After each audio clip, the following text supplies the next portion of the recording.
So Mackenzie Feldman is the executive director of the Herbicide-Free Campus. She graduated from UC Berkeley in spring 2018 with a degree in society and environment and a minor in food systems. While attending UC Berkeley, Mackenzie and Bridget created Herbicide-Free Cal after the two got herbicides banned from their beach volleyball course and decided to expand the campaign to the rest of the campus. Upon graduating in 2018, Mackenzie expanded the campaigns to the rest of the UCs. And then nationwide, an herbicide-free campus was born. The campaign resulted in the entire University of California system going glyphosate-free. HSC also worked with the Protect Our coalition to get all herbicides banned from every public school in the state of Hawaii. Mackenzie received the 2019 Brower Youth Award for her work with HFC. Mackenzie is also Food Sovereignty Research Assistant for FAO and a Food Research Fellow for the Data for Progress, where she writes food and agricultural policy for the Green New Deal. Mackenzie, I'll let you share your screen. Cool, sounds good. Thanks, Ryan.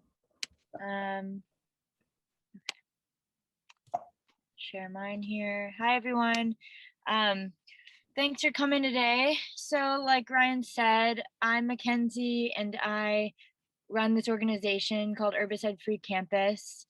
And our mission is we are really about working with students. And so our mission is to empower the next generation of environmental leaders to create safer, more sustainable living and learning environments for all by starting on college campuses. And we envision a toxin-free world created by student action. So whether you know of students who might be interested in joining our fellowship program, or you manage land that's not a university, hopefully you can take lessons from this part of the presentation and apply it to your work. Okay, this is just a nice visual that I like to use. Obviously, if you're here, you know that this issue matters, but I think for a lot of people, pesticides and herbicides can feel so niche.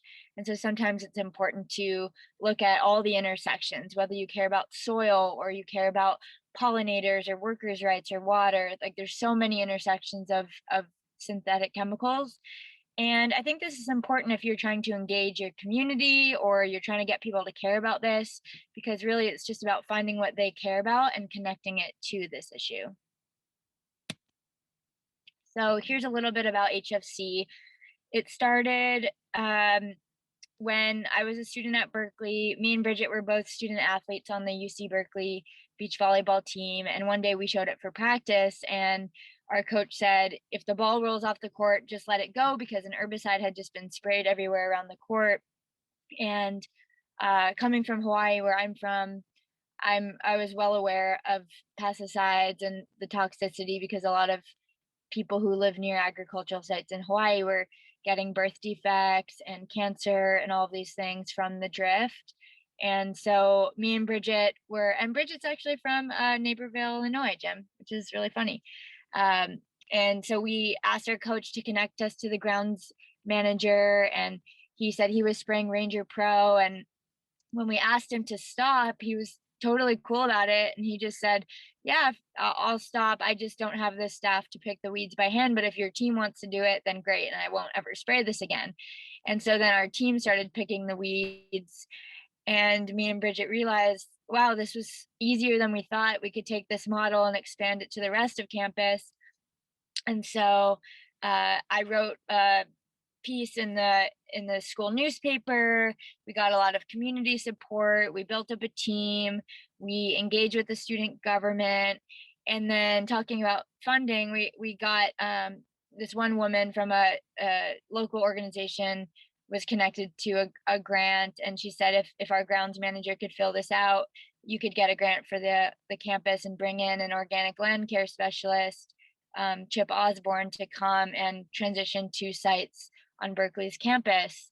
And at first, when we were trying to get the grounds manager of Berkeley to engage with us, this is a different person than who was managing the beach volleyball courts, but the person who was in charge of the entire campus, he like wasn't really responding to anything, but we were coming in pretty hot and saying, how dare you spraying these toxic chemicals? We're young women in reproductive age with skin exposed. Like, this is really not okay, and all of these things. And just like, no response, no response, no response. And finally, we changed up the way that we were approaching this. And we said, we're so thankful for the work that you put into this campus. We really just want to be able to help. Like, could we meet? And within 15 minutes, he emailed back and said, sure, like, let's get coffee. And he ended up being so awesome. And, it's just like the typical story of just like being overworked and underpaid and really not wanting to deal with students who are complaining. But if there's people who are coming with offering a solution, then hey, let's sit down and we'll talk about it. So we ended up getting this grant.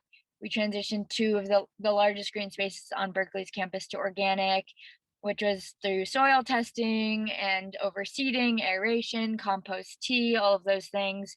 And then slowly, space by space by space after that, started to transition as well, because the grounds manager was really happy about how it went. And a huge part of what we do is organize student weeding days. So we'll get tons of students to come out whenever the groundskeepers need bodies, and just help them pick the weeds. And we would get professors to give course credit for students being able to do this. So that happened. The pilot was in 2018. Then we transitioned to other UC campuses, which Ryan mentioned, the Lee Johnson lawsuit, which happened in 2018. And that was when I graduated, and that was really inspiring to me. And it made me realize that this issue is really important and we should expand it beyond just Berkeley. So we got the UC president to ban glyphosate at all the campuses. We're still pushing them to go completely organic on all 10 campuses. So that's an ongoing campaign.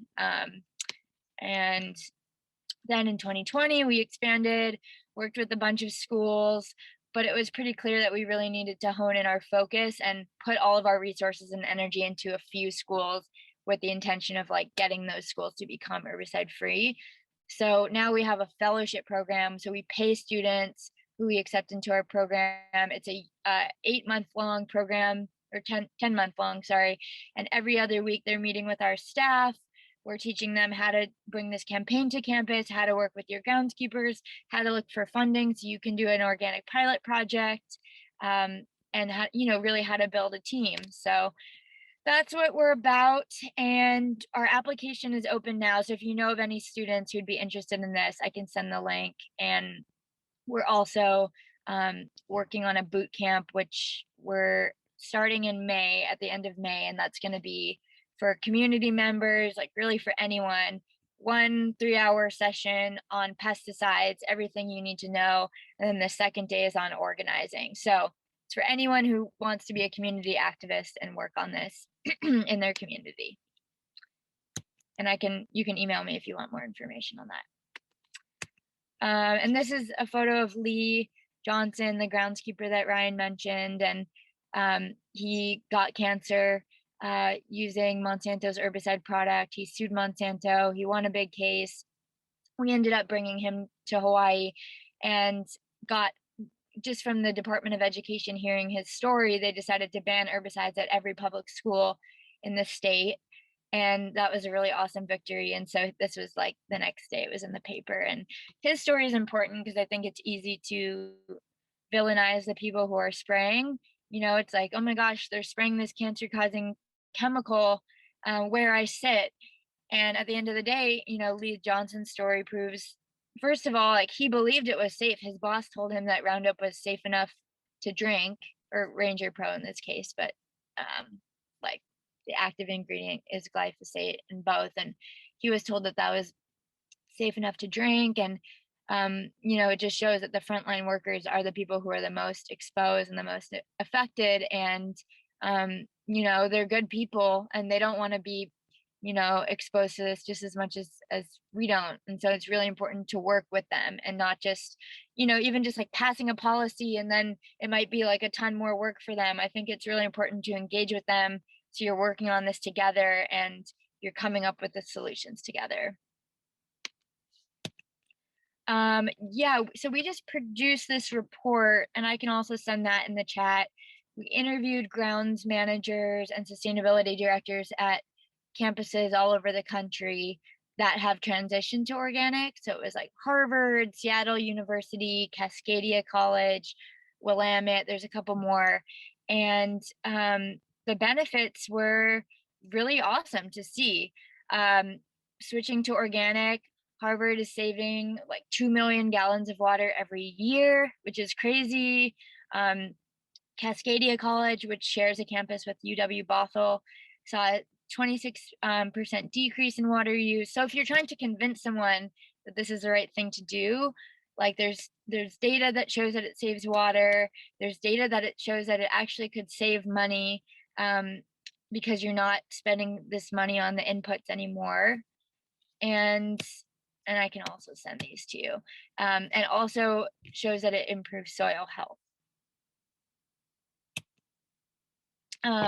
This is I think it's pretty similar to the Midwest Grows Greens coming out with the certification, or the IPM Institute, and we have a certification that is launching to certify universities that meet our land care standards. So if you happen to be someone who manages a university on this, you can look for a certification pretty soon. And platinum is like you're 100% organic, including sports fields. Gold is you're 90% organic. But the goal is really to create a community of discussion amongst people, and so they can share practices with each other. So yeah, if anyone wants to talk to people in our network, like the people who manage organic campuses, I could definitely connect you and would be happy to do so. This is one example, kind of similar to what Jim was saying, some pictures. Our students at Grinnell College in Iowa ended up ripping up the lawn and planting native prairie. It looks really good now. This is just in the very early stages, but really cool to see that, you know, students don't want this like perfectly manicured lawn on campus. And that's what we try to teach them is, you know, you pay to go to this school, you should have a say in what it looks like. And whether that's like bringing back more native plants or planting native prairie, there's so much that can be done. And especially in California, where we're in a drought, it's very unnecessary to have all these lawns. And so this was a cool example of what students did. Herbicide-Free Berkeley, still going strong, still trying to push the UCs to go organic by 2025. And now there's weeding days twice a week. There's about like 60 students a week that come out, which is so awesome. And yeah, here's some more photos of weeding days. So yeah, it's been really cool. And here's our info. We're on Instagram, we're on TikTok. You can email me if you have any questions, and this is our website. I'll put the report in the chat as well. You can check it out. And that is it for me. Thank you. Thank you, Mackenzie. Do we have any questions? Let it go. While.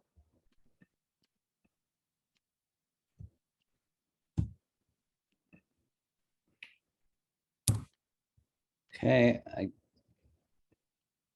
Have you ever talked with the UW Madison campus? We haven't talked with them. I'm trying to think. We had a bunch of campuses fill out this survey, and I wonder if they were one of the ones that filled it out. Because I think they might have filled it out and said that they were interested. So we've sent out this survey to grounds managers all over the country. And it was really interesting to see the results. We asked them, like, would you be interested in transitioning to organic? All of these things. And pretty much every single person who filled it out said that they would, but that they didn't know how. Like, they didn't have resources, they didn't have a community of people. And so that was like really interesting and pretty hopeful that if we can, you know, there's things like the Lawn and Land Forum, and if there's enough resources out there, people are willing to do this. So yeah, Lance, I'm not sure if we talked to UW-Madison. I'll check after this to see if they filled it out. But if you have connections, would really love to especially because at the UCs with the 10 campuses, it was really effective to go from the top and just get glyphosate ban at all 10. And so same like with University of Wisconsin, like we could do something similar to get a policy passed, and then it can sweep across all UW campuses. So that would be really cool. Great. What Jim said, did any of the campuses say no? How do you deal with rejection? Yeah, I mean, all the time. It's like mostly no. But yeah, I mean, it's mostly no, but what we try to teach, which I guess goes, is contradictory to what we're saying with the people who filled out the survey who really want to do this. But yeah, it's tough because you're at the end of the day, you're asking them to do something that could be more labor intensive. They're going to have to learn a new way of doing something, and like it could cost more money in the short term if they're paying for training or like paying to teach them something different. And then I do believe after a couple of years, like you're actually saving money. But it's a tough sell. And what we teach our students when people say no is like you find faculty or allies who really believe in it. You form a group and you pass a student resolution, get a petition going, like show that this is something that students want and that they would rather have dandelions on campus than get cancer. Like none of them are asking for these perfectly manicured lawns that have a bunch of chemicals. And we know that there are ways to do perfectly manicured lawns without the use of chemicals as well. But I think for students it's beyond just eliminating herbicides. Like it's really about, we talk about decolonizing aesthetics and thinking about what did this campus look like prior to colonization? How can we, bring back all these native things? So I think when people say no, it's just like, okay, well, if you're not going to convince them, then like go higher up or show them that like this is something that people aren't going to ignore. And a lot of times they might have just gotten wrong information. Like groundskeepers, the pesticide industry is very good at kind of infiltrating and doing the training and showing people like that these aren't harmful. And so if you're a groundskeeper, like you might have just always been told that these chemicals are totally fine to use. And so it also is just about education and teaching. But yeah, we're really like to not just point that this is something bad. Like it's really about coming with the solution. And it's hard to say no to, hey, can we plant this native pollinator garden, or can we implement native plants? Like that doesn't seem like a negative thing. So in as much as we can, we try to come at it with that perspective.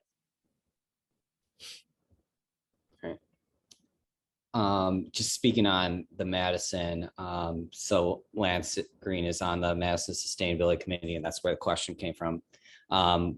We'd be very interested as Midwest Grows Green because IPM Institute is based in Madison, and we have some connections with the turf grass professors out there. So we should definitely keep that conversation going.